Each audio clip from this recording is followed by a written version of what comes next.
Dans l'évangile de Jésus-Christ selon saint Luc. En ce temps-là, comme les pharisiens demandaient à Jésus quand viendrait le règne de Dieu, il prit la parole et dit : La venue du règne de Dieu n'est pas observable. On ne dira pas : Voilà, il est ici, ou bien il est là. En effet, voici que le règne de Dieu est au milieu de vous. Puis il dit à ses disciples : Des jours viendront où vous désirerez voir un seul des jours du Fils de l'homme, et vous ne le verrez pas.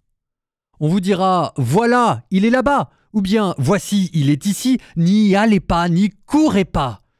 En effet, comme l'éclair qui jaillit illumine l'horizon d'un bout à l'autre, ainsi le Fils de l'homme quand son jour arrivera. Mais auparavant, il faut qu'il souffre beaucoup et qu'il soit rejeté par cette génération.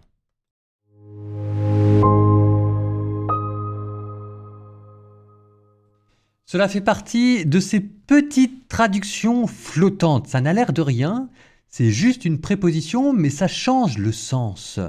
Je vous lis la préposition telle qu'elle a été traduite et telle que vous l'avez entendue. En effet, voici que le règne de Dieu est au milieu de vous. Au milieu de vous, en grec, entos humon. Et entos humon peut se traduire de deux sens. Il est à l'intérieur de vous, ou bien il est au milieu de vous. Et ce n'est pas tout à fait la même chose. Et les deux sont vrais. Il fallait bien choisir, et donc on a choisi ici dans la traduction, il est au milieu de vous.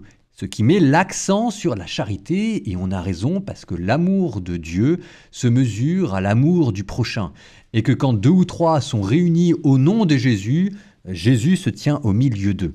Et que c'est dans les simples interactions qu'il y a la joie d'être chrétien, la joie d'être fils, la joie de servir Dieu et la vie éternelle déjà commencée.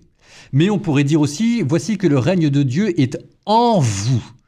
Et là, cette fois-ci, on accentue l'aspect mystique. On pourrait dire pneumatique si on voulait continuer d'utiliser des grands mots, c'est-à-dire l'Esprit Saint.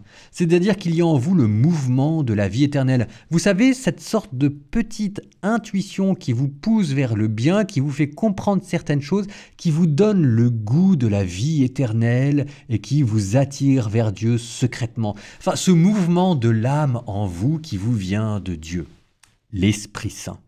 Et donc, les deux sont vrais. L'Esprit Saint se reçoit dans la prière et la foi, mais il se pratique et il se cultive dans la charité fraternelle. Voici que le règne de Dieu est tout proche. Il est tout proche de vous, il est en vous, il est au milieu de vous, il est autour de vous, il est partout. Pour celui qui aime Dieu, tout ressemble à Dieu.